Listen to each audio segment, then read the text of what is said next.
Thank you, Michael. Thanks for having me in Sweden. It's my first trip to Sweden. Yeah, I've done many interviews and talked about gambling many times, but I've never been on stage in front of so many people, so I'm a bit nervous. So excuse me. I'll tell you a little bit about what brought me here today, and that was my addiction. And that was my gambling addiction and cocaine addiction. And for me, when I got into recovery, it wasn't about the addiction anymore. It was about myself. How do I get comfortable with myself? I believe I had a mental and an emotional illness that I had to look at. I had to look at myself. And I had to bring it all back to me. I started gambling from a very young age. My father was a compulsive gambler, and he was also an alcoholic. And so I grew up around it.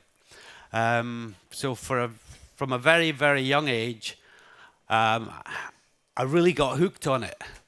I loved it. I loved the feeling. My siblings, we used to go to my grand's for 6 weeks every year. We'd save up throughout the year. And we'd gamble it in the evening, but I wanted to gamble during the day as well.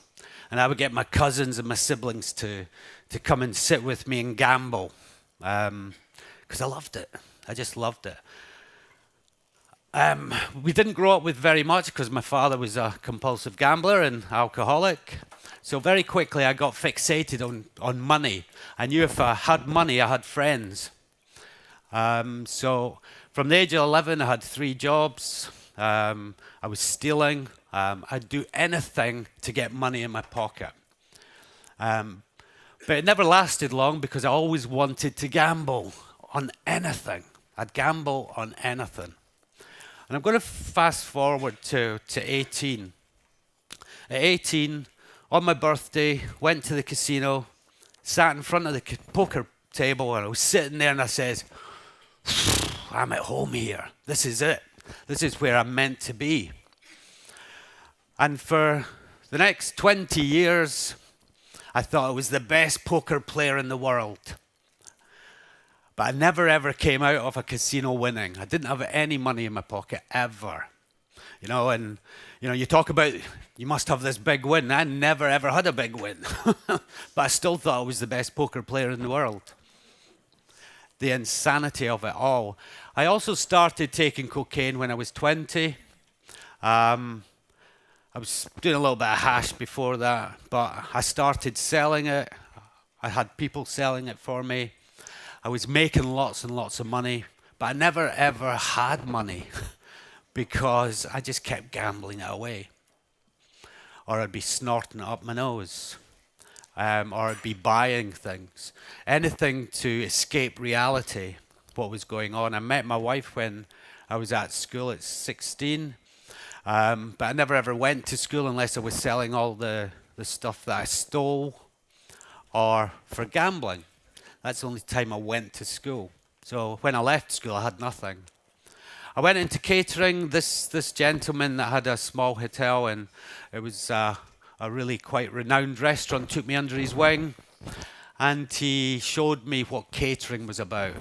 And I loved it. I was really good at it. I was good at manipulating people, making people happy, giving them what they wanted. But I thought the money he was making was my money too, so I would just take whatever I wanted.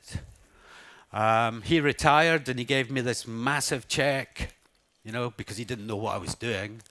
And my wife thought that I had this massive check in the house. We were going to buy our first house.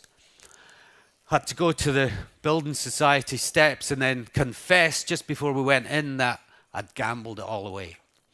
And this was the very first time that she had ever encountered my gambling. For some reason, she said, it's okay. I've got enough. So we got our house, we got married. And I was leading this double life. I was like Jekyll and Hyde. She thought I was one thing, but on the other side, I was doing other things that I shouldn't be doing. I still had people selling drugs for me. I was taking drugs. She didn't know. I eventually opened up my own restaurant. And then it's just bang, everything went absolutely insane.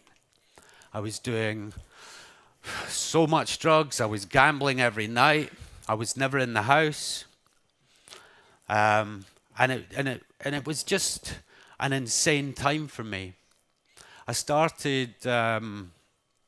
had a child, Michael, at the age of 28. And he was born, and I was in the hospital, and I swore on his life that I would never gamble or take cocaine again. And I really meant it. I really meant it. 10 minutes after leaving the hospital, I was on the phone getting cocaine, had people round, gambling. That is where this illness takes us. I had a daughter, I did the same. I really meant it. I'm sitting in front of them, and I'm really meaning that. I'm not going to do this again. But this illness had a hold of me, and I just couldn't stop.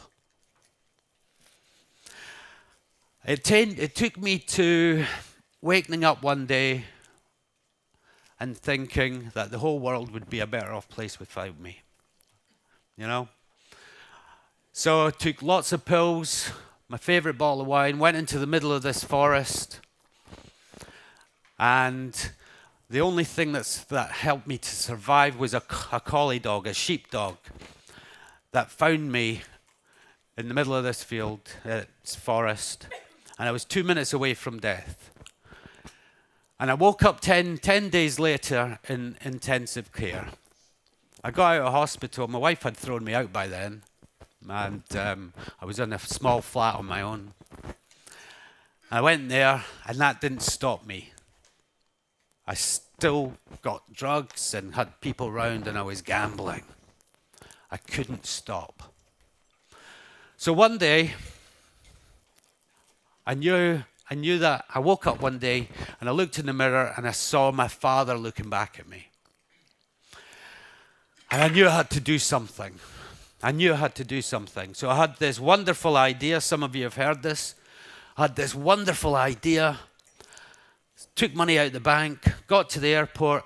I have to stop taking cocaine. I need to stop gambling. And I'm going to go to South America and do it. Now,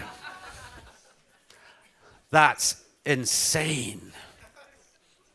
But I couldn't go there because I didn't have the Jags. I ended up in Thailand. Didn't like Thailand. Got a taxi from Bangkok to Cambodia. I got over the border, and there was just thousands of children just begging in the streets. And it was heartbreaking. I got in tow with 7 monks, and for the next month, I went around Cambodia sleeping on jungle floors with snakes and spiders, and went around orphanages, and I didn't take drugs, I didn't gamble, I didn't drink. I came back after a month. Nobody knew where I was. I didn't tell anybody that I was leaving. And the first thing I did was phone my dealer, get some coke, and start gambling. The next day, I woke up in the afternoon, and that's when I knew I really had to do something, and that's when I got into recovery. I went to my mother's house. I threw my phone away. I went to my mother's house. And that's when my journey really started. It was the very first time I'd been open and honest with anybody about my life. I was never open and honest with anybody in my life. And this was the first time that I'd opened up. This woman saved my life. I believe that, I started going to meetings, and I very quickly got a sponsor. I did a lot of voluntary work. I went to prisons.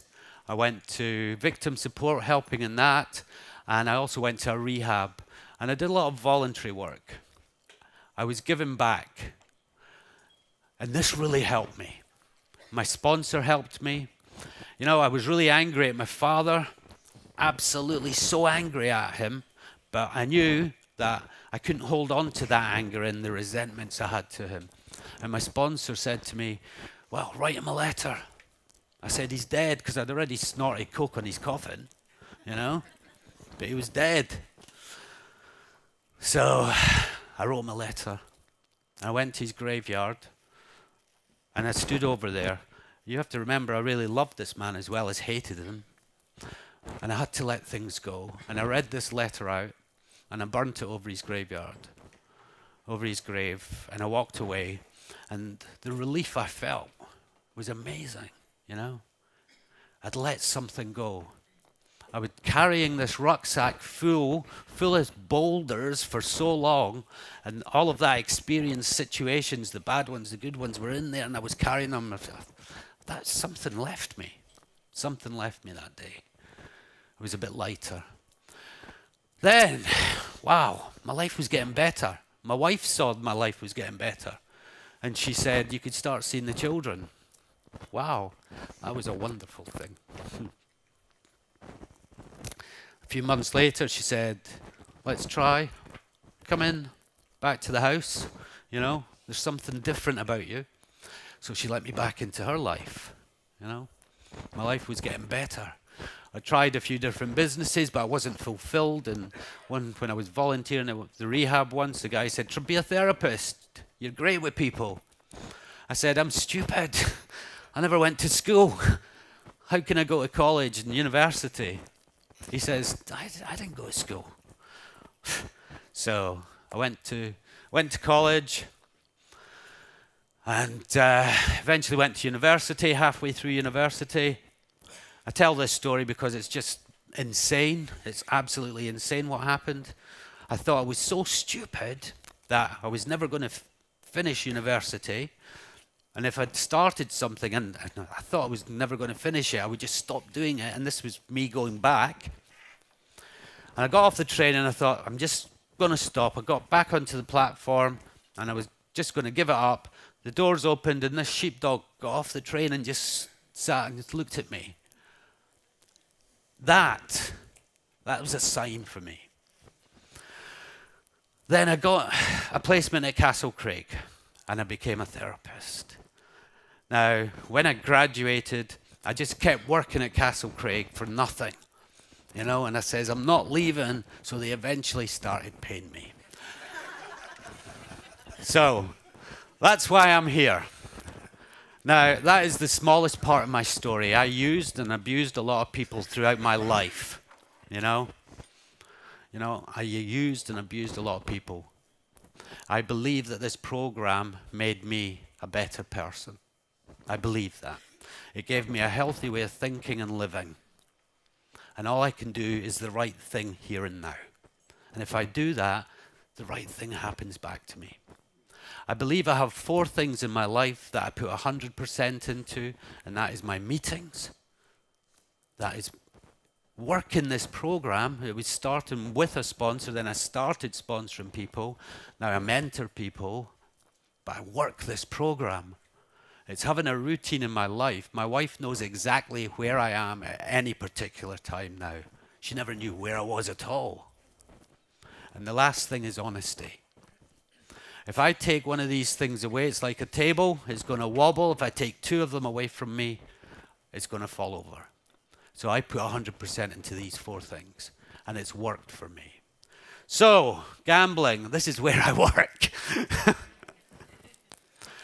This is where I work. Now, this is the IT unit, okay, the initial treatment unit. And we do a lot of detox here. So you'd come in for maybe 4 to 6 weeks and detox from alcohol, drugs, you know. If you're detoxing from cocaine or gambling, we give you Big Macs, McDonald's, okay, because there's no detox for that. So we do a lot of this. Now, you know, we have a lot of patients with mental health problems as well as addiction as well. So we deal with lots of different subjects there. It's an amazing place. I've seen miracles happen there. The very first day I drove down that drive, it was like, there's something special here. I have seen miracles happen there. I really have. So Dr. Margaret Ann McCann and Peter McCann started this 30 years ago. Wonderful people, both in recovery. We do equine therapy, We do lectures. This is called the library. We do lectures for all the patients and everything here. It's a wonderful building. Outside therapy, obviously, in the summer, not in the winter. We do one-to-ones and all that in the...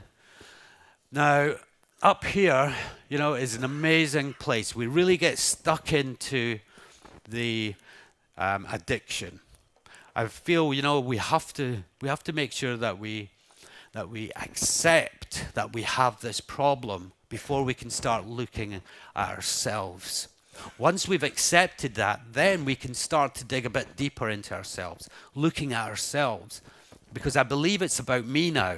This is not about my addiction anymore. It's about me. How do I change? How do I change as a person? Because I became this person that I did not like. I did not like this person. But this program showed me that, listen, there's another person that you can become. It's an amazing thing. And I started working towards this person. But the problem I've got now is I don't think I'm ever going to reach it, because this person is going like this, and I'm trying to get him, and I don't think it's ever going to happen. So I can just do the right thing now. So, this is what we're going to look at today. Definition of problem gambling, UK statistics, gambling behaviours, why do people gamble too much, phases of the gambling addiction, and recovery. Whoops, not very good at this. Okay, so last year,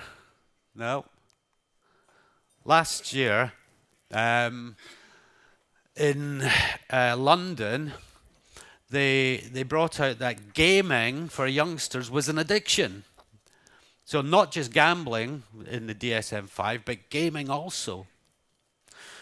So, because youngsters, and we're going to go a little bit into that, you know, there's 450,000 youngsters from 11 to 16 that have a gambling problem in the UK. Now, I believe it starts with the gaming. I believe that.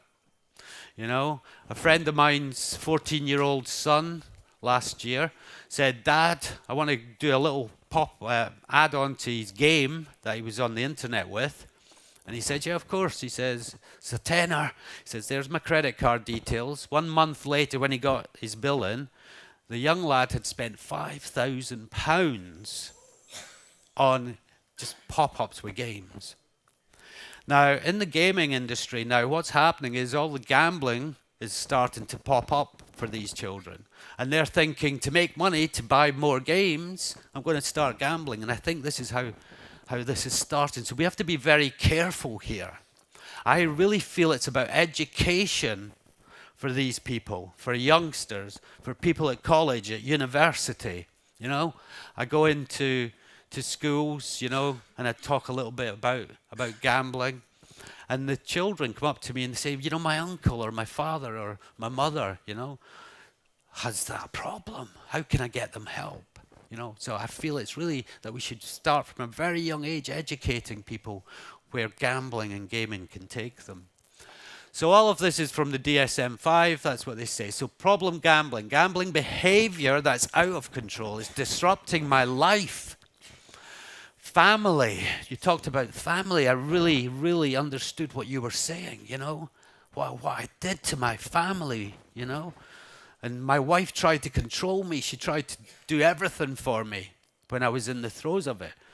But she couldn't do it. And it was not until she got help and said enough was enough, I'm not taking it anymore, you know, that she got help for herself, because I made her ill. I made her ill. She thought she was going insane, and I made her like that. And I made her feel as if she was going like that, because then I could just do whatever I wanted. Businesses and relationships. Okay, so 2 million people in the UK are either problem gamblers or at risk. 2 million. According to the Gambling Commission in 2017, problem gamblers had grown by 1/3 in 3 years, suggesting it's going at 430,000, but it's really up at 650,000 this year. It's a lot of people suffering out there. Now, if we think that we affect 5 people in our lives as addicts, how many people are getting affected, by these statistics? And we talked about the 450,000 children, 11 to 16-year-olds. And this just came out 2 weeks ago. There's a lot of people needing help out there. The Gambling Commission's report found, and it rose, so it's a third. I was just showing you that. We'll go past that. Gamble aware. So the gambling, betting shops and, internet use earn £13.5 billion. And what they give to GamAware is 8 million. That's what they give. Now, what they're saying we should get is 0.1. So that would make 6 million less than what they should get. The problem is, gambling aware, all they have is telephones. That's what they have. They have an office and they have telephones. And the people that have a problem in the UK phone them up and they say, I've got a problem, and they say, go to GA. And they get £8 million for that. It's crazy. It's absolutely crazy. Right, so people are talking about I'm not very good at all of this technology, I'm afraid. About bitcoins, cryptocurrencies. Wow. What's a cryptocurrency? It means I can buy stuff on the dark web. I can get my drugs. I can do whatever I want. I can hire somebody to kill my wife. I wouldn't do that though. Maybe 13 years ago. But how does this affect gambling? How does this affect gambling? Well, it's the volatility of it. It's up and down so quickly. As compulsive gamblers, we love that. It's the front part of our brain, the pleasure-seeking part. It's great, it's exciting. The endorphins, the adrenaline, We've had about a dozen patients now with cryptocurrency addiction, Most of them have made hundreds of thousands of pounds on it. But it's where it's taken them with that money, One of the newest guys that's just come in made £750,000 on cryptocurrency. What he did though, he spent £1.5 million on other forms of gambling because that wasn't enough for him. And he started getting into cocaine, drinking too much. So this is where this takes us to. And it's really risky. So as compulsive gamblers, we love it. This is not regulated by anything. There is no substance behind it. If you're buying stocks and shares, there's usually buildings or a business behind it. There's nothing in there. There's nothing. It's numbers in a computer. There's nothing there. So it's risky already. It's not regulated by anybody. Governments could come in and shut them down just like that. Just stop it. And everybody will lose their money. This is about life and death, though. 40% of cryptocurrencies are bought through South Korea. And just 2 weeks ago, there was 2 people that killed themselves through cryptocurrencies. They jumped off a roof because it fell so much, and they lost so much money. They're gambling, they're chasing money, and they're not getting it. It's the form of gambling. That's what it is. It's a form of gambling. The Bitcoin was the one that started in 2008, and lots of people that invested in that early on made lots and lots and lots of money. There was people in America, just kids, and they wanted to get fake IDs. And the only way they could do it was buying Bitcoins.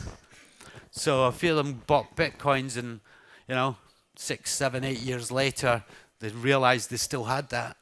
And they were making hundreds of thousands of pounds just because they got into it at the start. I wonder where they're at now, though. The real attraction is the volatility. We talked about that. But it does mean that people can get rich very quick, but poor very quickly. So people start chasing. They start chasing that money. You know, I mean, my largest bet that I did was a restaurant that I owned, and it was worth 750,000, and I lost it. I lost it in a poker game. A week later, I won £1 million in a poker game. We don't stop. Enough is never enough for us. We just don't stop. Types of gambling, the casual, we do it for fun. That's how we start, socially. You know, I enjoyed it. I enjoyed it going out with my friends, going to the casino. It was a night out. But then I quickly became addicted to it. And I didn't want to go out with my friends. I didn't want them to see what I was doing. I didn't want to be with them. The serious individual that is powerless over the gambling, it's my main interest. And that was my next step to it. And then the relief and the escape. I had to gamble. Because of what I was doing, I didn't like myself. And it was these thoughts that I were having was feeding this feeling that I was having, these emotions, and I had to escape from them. So I had to go and do more gambling or take more cocaine or drink more. You know, I had to do something to escape. And then the antisocial, that's when I crossed the line and I was just going insane, totally insane. Sports bettings, betting machines, casinos, bingo, lottery, stock market, the cryptocurrency, the internet is 24/7 in our house. It is 24/7. You can bet anywhere in the world at any time you want. It's crazy. You know, these children are just pressing, yeah, I'm 18. That's it. And they can bet whatever they want. It's insane. The internet is just, I don't know how that, I mean, it's going to be there forever, so it has to be about education now. Professional gambler, I thought I was a professional gambler, but I never won anything. The problem gambler, and then the compulsive gambler. It didn't matter about the consequences. There was no consequences in my life, to myself or to other people. I just didn't care. I got to that stage, I just didn't care. It's an escape from pressure, stress, boredom, a relief from sadness, loneliness. You know, when my father died, that was a great excuse to use more cocaine and go and run away gambling.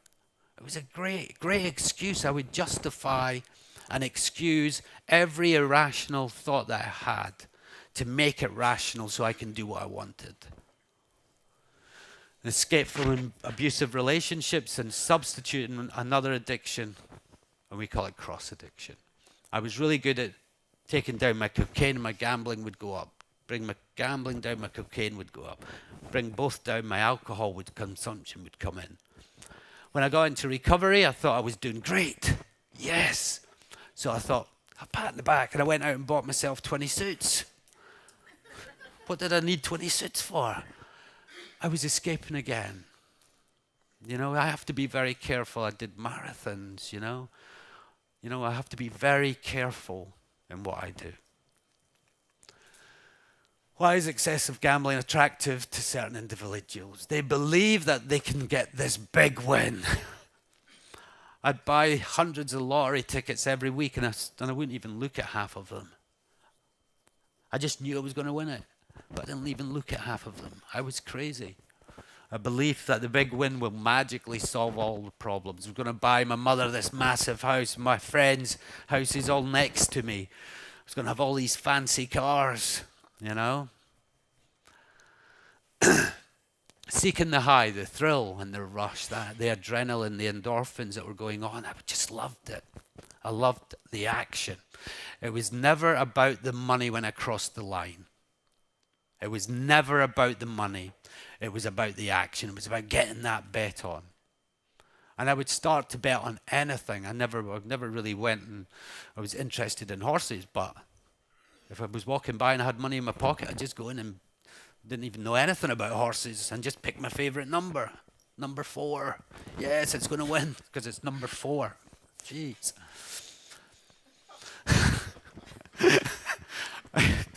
It's insane. Research shows gambling and drug addiction are very similar. Absolutely. When we start, we don't stop. When we start, we don't stop. It's never enough.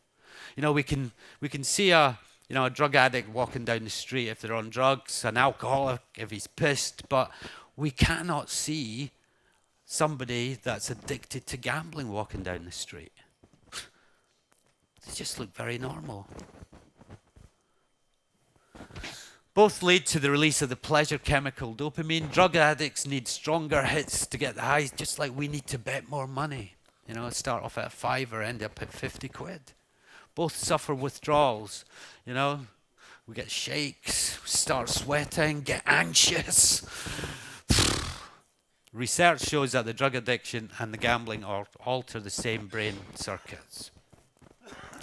The inability to control or stop the behavior, an increase in the compulsive desire to satisfy our addiction. We isolate. I didn't want anybody to see what I was doing. I'd push people away. I'd put barriers up. Mood swings. I was up and down. I was up and down like a yo-yo. My wife didn't know what was going on with me. The doctor, I'd go in and say to my wife, I'm depressed, get to the doctor. The doctor would give me all these antidepressants, But it was the addiction. I didn't need antidepressants. I just used them to try and kill myself. That's all I did. Increasingly severe consequences to self and others. I was losing lots and lots of money, Lots of money. We nearly lost our house, businesses. Yeah, nearly lost everything, And I had lots of things. I had everything from the outside. People thought I had everything. Big house, nice cars. This wonderful wife, 2 gorgeous children, But inside I was dying. Inside I was killing myself.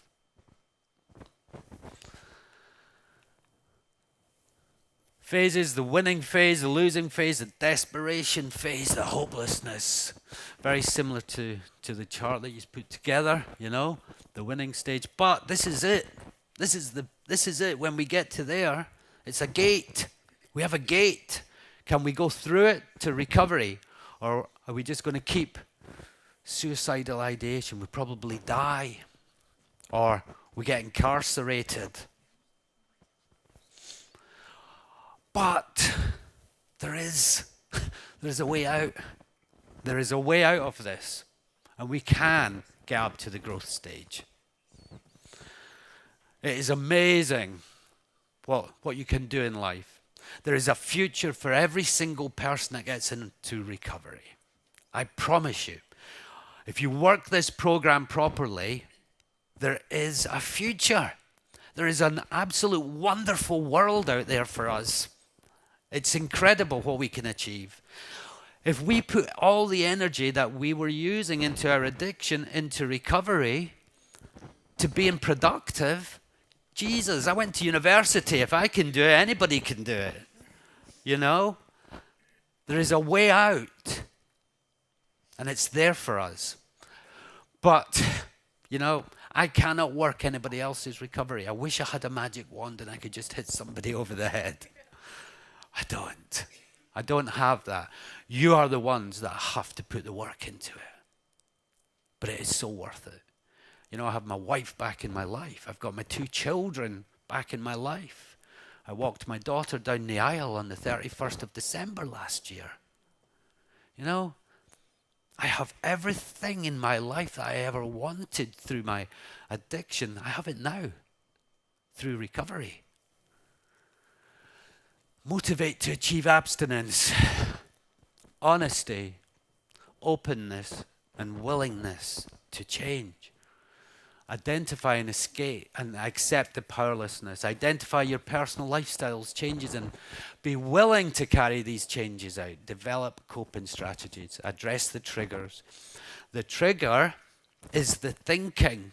If I'm walking by a casino that I used to go to, and I'm getting all of this euphoric recalls, thinking, God, I used to win lots of money in there. That's insane. But that's the trigger. It's that thinking.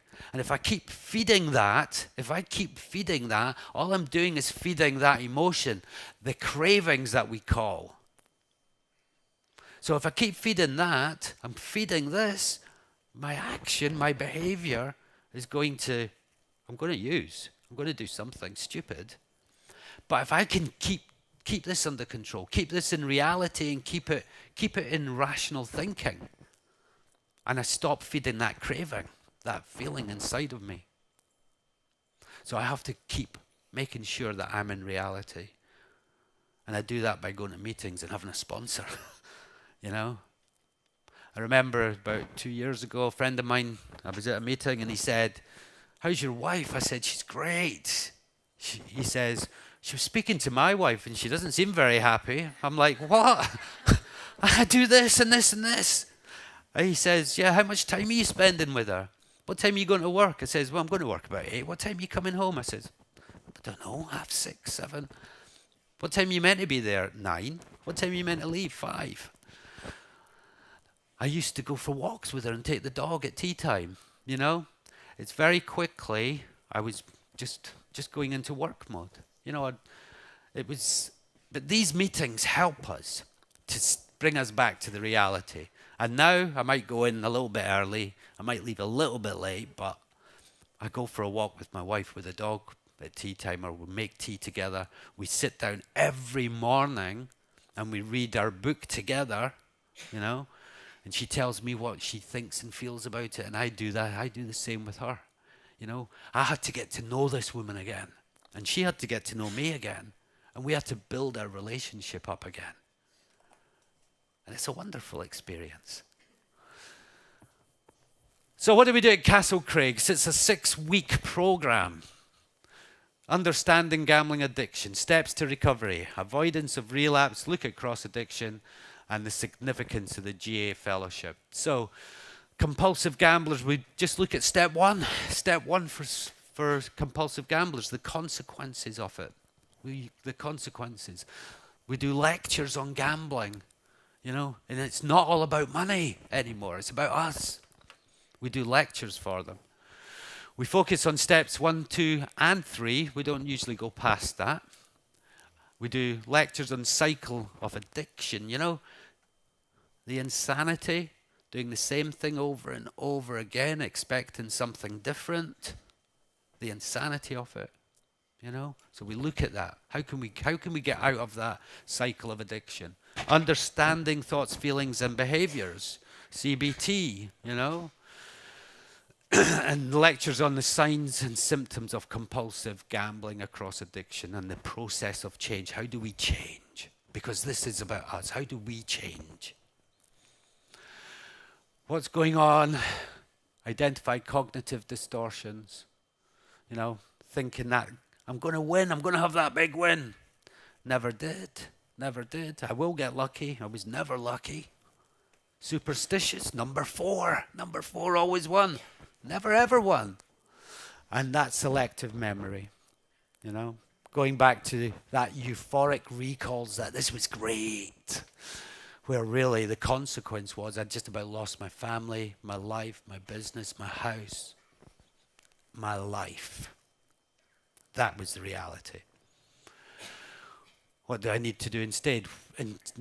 What changes do I need to make and explore the perceptions? Deal with the urges. Deal with the family problem. I utterly believe that this is a family problem. I believe that. And our wives, our family have to get help for this as well. This is not a quick fix. This is not a quick fix. Our NHS, the National Health Service, they give us like 8-10 sessions of CBT once a week. My God, I spent thousands and thousands and thousands and thousands of hours gambling. I was in my addiction for 25 years. This is not going to happen overnight. I needed to have a long-term program. That's what I needed. Debt management. A lot of people get into debt. Financial problems, But once you get into recovery and you stop spending money, it's amazing how quickly, that financial problem actually gets resolved. because I'm not spending that money. The impulse control and the assertiveness management. GA, we have 270 meetings in Scotland. You know, in Edinburgh, where I'm from, we have a meeting every day. We have a meeting every day, you know, and I helped set up the steps meetings, you know, because GA wasn't really, you know, into the steps. So we set the steps meetings up, and there's just about every meeting talks about the steps now. People are on a program. People are in recovery, and their lives are getting better. It's amazing what we can do. And also, what Gamblers Anonymous does, but for the woman, my wife, she needed to get into recovery. You know, she needed to get into recovery, and she went to Gam-Anon, which is like Al-Anon. She needed to get well. She needed to get strength, and she actually went to Gam-Anon before I started to get into recovery, and that's where she got the strength to throw me out of the house from. You know? It was unacceptable what I was doing. It was totally unacceptable. I can see that now, but at the time I didn't. I really want to thank Adam, because that movie that you produced was just incredible. You know? I really felt it. You know? I think I'd really feel that we need to get that out there for people to see, because that really, really encouraged me. It's a wonderful thing, so thank you very much for that. I didn't think I'd be able to follow that, man. It was just brilliant what you did. Listen, I'd really like to thank everybody in Sweden. That was wonderful for me to be here and just share a little bit of my story and what we do at Castle Craig. We also have an extended care unit, so going from the IT unit, from 4 to 6 weeks, people go to the extended care unit. And we really delve a lot deeper. You know, we delve with people's traumas, abuse issues, grief. So we have grief groups, trauma groups, ACOA groups, you know, adult children of alcoholics. It's a wonderful group, you know, and it's something I could relate to, something, you know, I mean, it was an amazing thing, you know. We also, you know, we do art therapy, equine therapy, drumming therapy. You know, it's an amazing place. You know, I'm not an artist, but when I went in and I went into the art group, and she said, just draw something. And I just drew something, and it just came from in here, and it was on a bit of paper, and it was just, for me, it was just amazing. To everybody else, it looked a mess, but for me, it looked amazing. You know, and one of my patients just last week, he just left last week, and you know, he went into the art group, and I had him do two scenarios, one if he would relapse, and one if he had this amazing life. And he went into the art therapy group, and he drew this picture, and it was on these two scenarios, he told me. And one was really black and dark and horrible, but this other side was just so bright. You know, he wasn't an artist, but it really it done something to me, you know. We can do anything in life. We can achieve anything in life. All we have to do is not get into our addiction. Thank you all very much.